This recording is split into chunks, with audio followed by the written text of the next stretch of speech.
Hello everyone, welcome back to the channel. In this video we are here in Puerto Limon, Costa Rica. We're in an Afro Latinx city that has been kind of forgotten by history.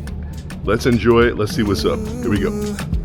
Give me the island breeze, cool them vibes, coconut jelly, peas and rice, house and land, and we sharp like a knife, green in abundance, real love around me, yeah.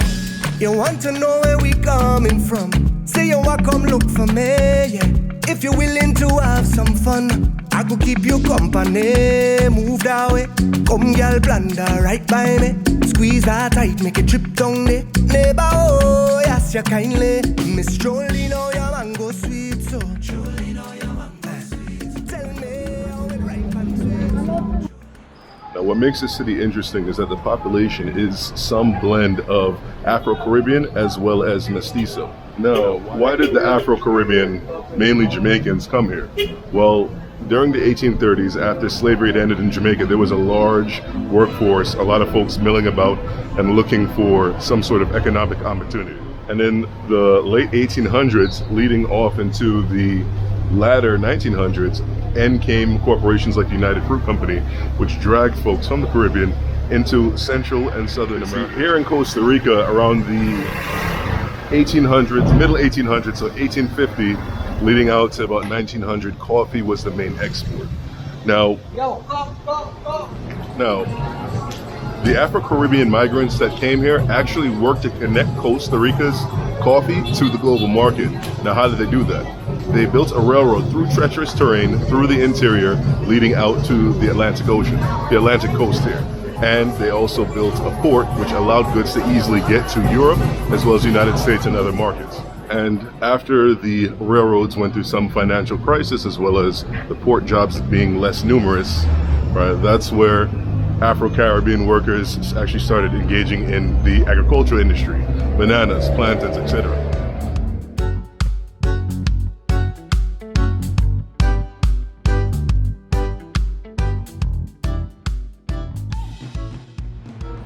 So for a long time, the Afro-Caribbean migrants here didn't even speak Spanish.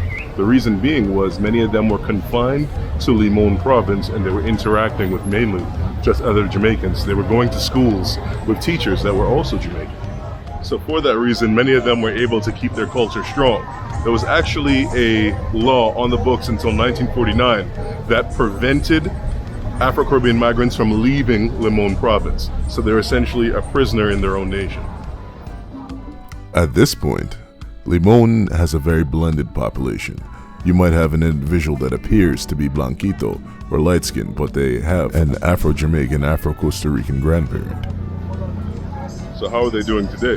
Well, generally with populations, the first thing to go is language, okay?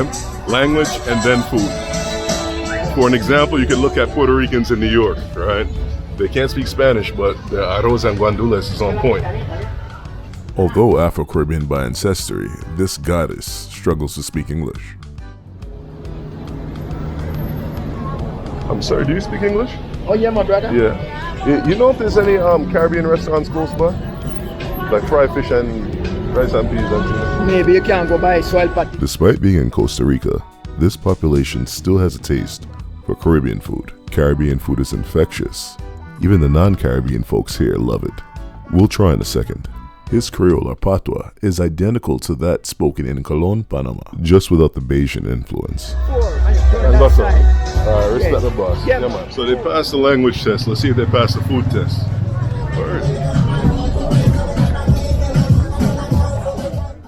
Oh, buenas tardes. Let's get some culture. Here we go.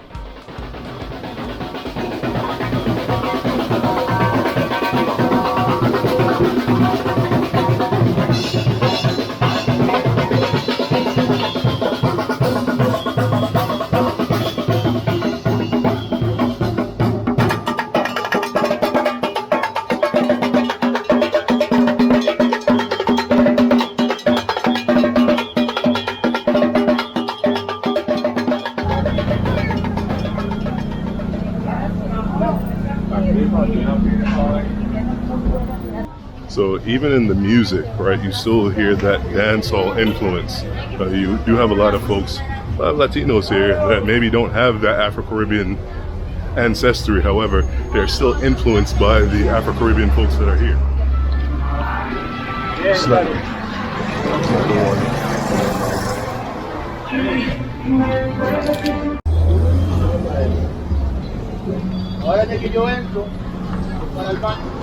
Okay. Soda El Pati. A lot of their small restaurants here are referred to as sodas. I don't know what that's about, but you see it all over Costa Rica. Woke up just this morning, felt a vibe. It was saying the world. Stepped outside, breeze was blowing, and I heard the birds were singing. So let's see if the beef patty is good.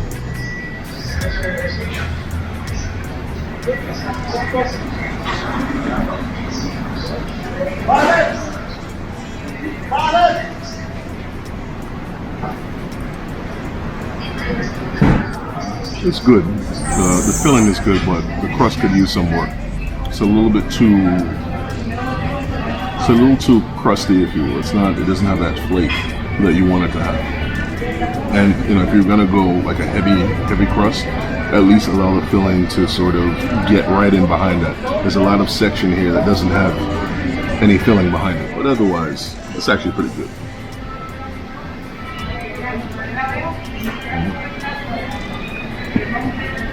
You guys know I'm an extremist, so let's try this salsa caribeña, Caribbean sauce. Okay.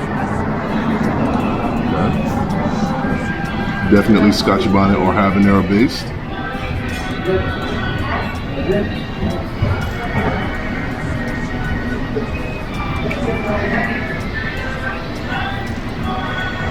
It's pretty good. Heavy on the vinegar. But that's normal. Right?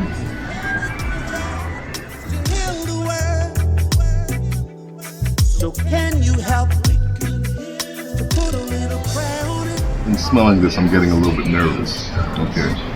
It sounds or it smells like a blend of different things that should never be blended. Okay, we have a mix.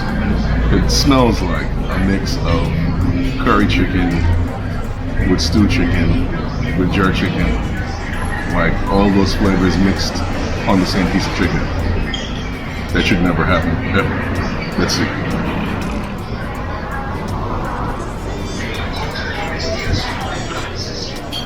That's exactly what happened.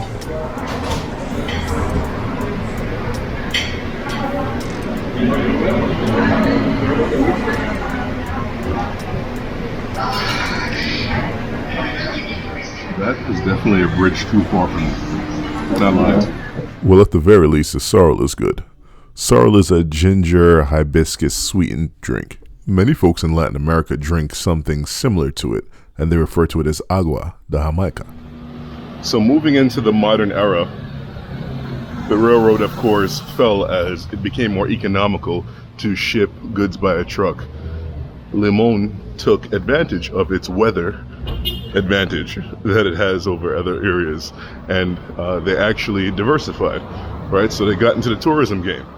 Puerto Limon actually has a cruise port here, hence the name Puerto Limon. So all throughout the daytime you see folks in their hideous shorts, ugly shirts walking around here. Although the cost of lodging here is not so high, one could definitely say that this is not a cheap vacation, as the cost of consumption is really high.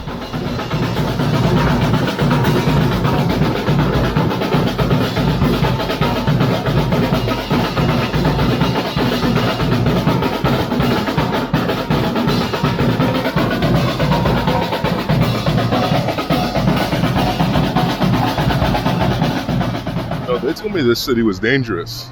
The lie detector test determined that was a lie. Not dangerous at all. I think, maybe just the fact that there's black people, has people a little bit messed up. Much like the residents of Colón, Panama, the residents of Limón feel like their government in San Jose has forgotten about them. I wonder why that is. I'd like to thank you guys so much for watching this video. I'll catch you guys in the next one, and the next one. Peace out. So let me build it. Girl grind fine like chili baby. Real things start, I no time for no gimmicks. Good vibes only, keep that around me, keep that around me. Let me build it. Move that waist one time skillfully. Girl, you know you look so fine naturally.